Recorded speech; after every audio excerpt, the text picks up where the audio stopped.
Imagine a scenario where the lights go out, your phone is as good as a brick, cars come to a standstill, and the hum of civilization as we know it simply stops. It's not a scene from a dystopian movie, it's the potential aftermath of an EMP attack. So what exactly is an EMP? Standing for Electromagnetic Pulse, an EMP is a burst of electromagnetic radiation that can result from various sources. It could be a nuclear explosion detonated high in the atmosphere, or even a solar flare from our very own sun. The terrifying thing about an EMP is its capacity to cause widespread, catastrophic damage. It's not about the explosion or a physical shock wave, but rather the silent, invisible wave of energy that follows. This energy wave can fry electronics on a massive scale, leading to long-lasting power outages. This means that your everyday conveniences, like refrigeration, internet, cell phones, and even modern cars, could simply stop working. The grid could go down, plunging entire cities into darkness. Communication networks would collapse, making it difficult to get or send information. Public transportation systems would grind to a halt, stranding millions. But it's not just about the immediate aftermath. The long-term consequences could be even more severe. Hospitals would struggle to function without electricity. Water treatment plants would stop working, threatening access to clean water. Food supplies could dwindle as transportation and refrigeration systems fail. In essence, an EMP attack could send us hurtling back into a pre-electric age, a time most of us have never experienced and are ill-prepared to face. It's a sobering thought, isn't it? That's why understanding EMPs, their potential impacts, and how to prepare for them is so vital. Because in a world without electricity, survival skills become more important than ever. An EMP attack could plunge us back into the dark ages, making survival skills more important than ever. In a world without power, preparation is key. And when it comes to surviving an EMP attack, there are a few essentials you absolutely cannot overlook. Let's dive right into what you'll need. First and foremost, non-perishable food. We're talking canned goods, freeze-dried meals, and anything else that can stay edible for long periods. Remember, in a post-EMP world, refrigeration may not be an option. Next up, water. It's a basic necessity, and you'll need a reliable source. Having a water purification system is crucial. It could be as simple as purification tablets or as advanced as a portable water filter. Either way, don't underestimate the importance of clean drinking water. Medical supplies are another must. A basic first aid kit could be a lifesaver in an emergency, but don't stop there. Stock up on any necessary prescription medications as well as over-the-counter remedies for common ailments. Now, let's talk tools. In a world where power tools are useless, manual ones will become your best friends. Think axes, shovels, and hand drills. These will be invaluable for building shelter, gathering resources, and so much more. Last but definitely not least, a Faraday cage. This simple device can protect your electronics from the damaging effects of an EMP. Building one isn't as complicated as you might think, and we'll cover that in a later scene. But remember, having all these items is just part of the equation. Knowledge is just as important. Make sure you know how to use all your tools and supplies effectively. Learn basic first aid, understand how to purify water, and familiarize yourself with alternative energy sources. These supplies and skills will be your lifeline in a post-EMP world. So, start gathering, start learning, and most importantly, start preparing. Because when it comes to surviving an EMP attack, there's no such thing as being too ready. To protect your electronics, you'll need a special shield. Enter the Faraday cage. A Faraday cage, named after the scientist Michael Faraday, is a simple yet ingenious device. It's designed to protect your electronics from an electromagnetic pulse. You might be thinking, I need to be an engineer to build one of those. But surprisingly, you don't.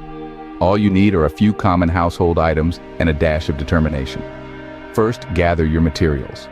You'll need a metal trash can with a tight-fitting lid, aluminum foil, and conductive fabric, which can be found online or at a local fabric store. The trash can serves as the outer shield, while the aluminum foil and conductive fabric provide an added layer of protection for your electronics. Let's get down to business. Begin by lining the inside of the trash can with aluminum foil. Make sure to cover every inch and don't be stingy with the foil. The more layers, the better the protection. Once the can is lined, place a layer of conductive fabric on top of the foil. This fabric serves as a barrier between the foil and your electronics. Now it's time to add your electronics. It's important to remember that any electronic device you want to protect should be placed inside the cage. This could be your phone, laptop, radio, or any other device you deem essential. Once your devices are inside, cover them with another layer of conductive fabric. Finally, close the lid tightly. Your Faraday cage is now complete. But how do you know if it works? The simplest way to test your Faraday cage is by placing a working radio inside and tuning it to a strong FM station. If you can't hear the station once the lid is on, congratulations. Your Faraday cage is a success. Remember, an effective Faraday cage could mean the difference between isolation and communication. So don't wait until it's too late. Start building your Faraday cage today. Stockpiling isn't just about hoarding, it's about smart, sustainable survival. When we talk about the aftermath of an EMP attack, we're looking at a world where the conveniences of modern life are absent. So it's essential to have a well-stocked supply of non-perishable food, water, medical supplies, and manual tools. Non-perishable food should be your first priority. Canned goods, dried fruits, and jerky can last for years if stored properly. Remember, variety is key to maintaining health and morale, so diversify your stockpile with different types of food. Access to clean water is also vital for survival. Investing in a water purification system can be a lifesaver. There are several options available, like water purification tablets, portable filters, or even DIY purification techniques. Medical supplies are another critical component of your stockpile. First aid kits, bandages, antiseptic creams, and over-the-counter medications could be the difference between life and death in a post-EMP world. Manual tools are something we often overlook in our automated society. But when the power's out, a good set of hand tools can help you repair, build, and maintain your living conditions. Think hammers, screwdrivers, saws, and remember to include a manual can opener for all those canned goods you've stockpiled. Now let's talk communication. In a world without cell phones or internet, staying connected with others becomes a challenge. Ham radios, also known as amateur radios, are a reliable backup communication system. They can transmit and receive signals over long distances, even in the absence of modern infrastructure. In addition to building a backup communication system, it's equally important to establish a network of local contacts. These are people in your community who can provide help, share resources, and offer support in an emergency. Consider setting up meeting points where you can gather with others in case of a disaster. These points should be easily identifiable and accessible to everyone in your network. In the aftermath of an EMP attack, these resources and connections could save your life. So remember, stockpiling isn't just about collecting things, it's about preparing for a sustainable life in a changed world. When the grid goes down, where do you turn for power? It's a question that's been on many minds, and the answer lies in harnessing the power of alternative energy sources. Solar power is a fantastic option for post-EMP survival. It's renewable, abundant, and doesn't depend on a functioning power grid. A solar panel setup can provide energy for lighting, charge devices, and even power small appliances. Remember, though, that solar panels themselves can be vulnerable to an EMP, so storing a spare set inside your Faraday cage is a wise move. Now let's talk about building and maintaining a solar generator. A solar generator is essentially a portable power station that uses solar panels for charging. It consists of solar panels, a solar charge controller, a battery, and an inverter. The solar panels absorb sunlight and convert it into electricity. The charge controller regulates this electricity and charges the battery. The inverter then converts the stored DC power from the battery into AC power, which can be used to power your devices. Building your own solar generator isn't as daunting as it sounds. With a bit of research and some basic DIY skills, you can set up a reliable power source that can serve you well in a post-EMP world. Maintenance is also straightforward. Keep your solar panels clean and free of debris, and periodically check your battery and inverter for any signs of wear or damage. Hand crank devices are another valuable tool in your post-EMP arsenal. From radios to flashlights, these devices generate power through manual cranking action, making them immune to EMP effects. They require no batteries, no electricity, and can be a real lifesaver when other power sources fail. Remember, in a post-EMP world, every bit of power counts. By exploring alternative energy sources and learning how to harness them, you can create a sustainable living situation even when the grid is down. Harnessing alternative energy sources can help you reclaim some control in a chaotic situation. So, start preparing today and ensure you're ready to power up post-EMP.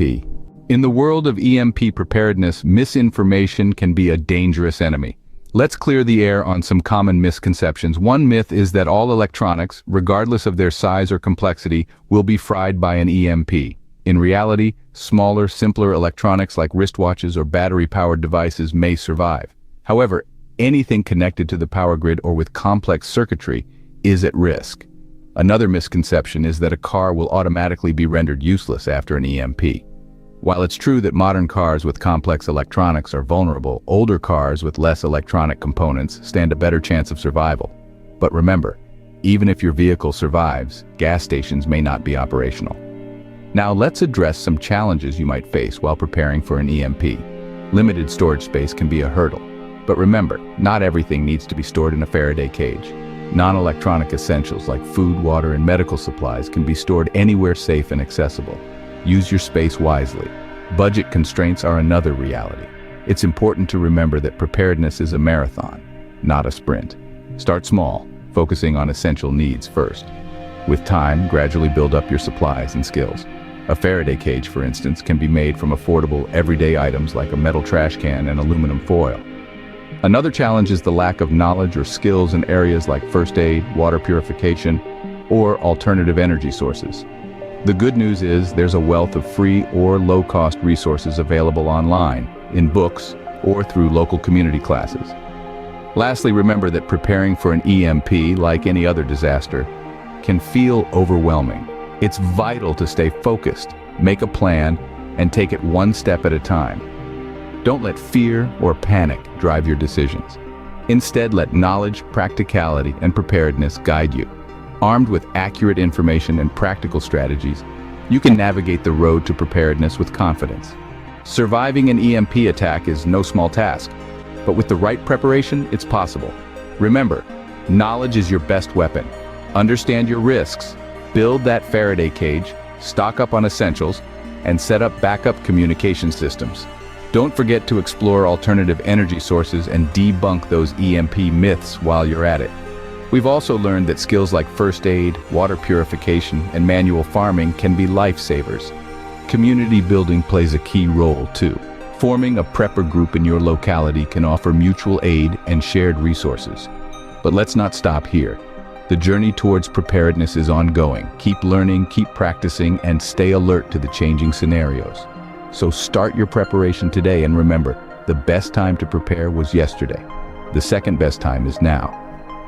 Let's face this challenge head on, with readiness at our side and resilience in our hearts. Thank you for joining us on this journey into EMP preparedness. We hope you found this guide informative and practical. Remember, your knowledge and experiences are invaluable, so feel free to share your tips and experiences in the comments below. If you're keen on learning more about survival and emergency preparedness, don't forget to hit that subscribe button. We've got plenty more where this came from. Until next time, stay safe, stay prepared. Over and out.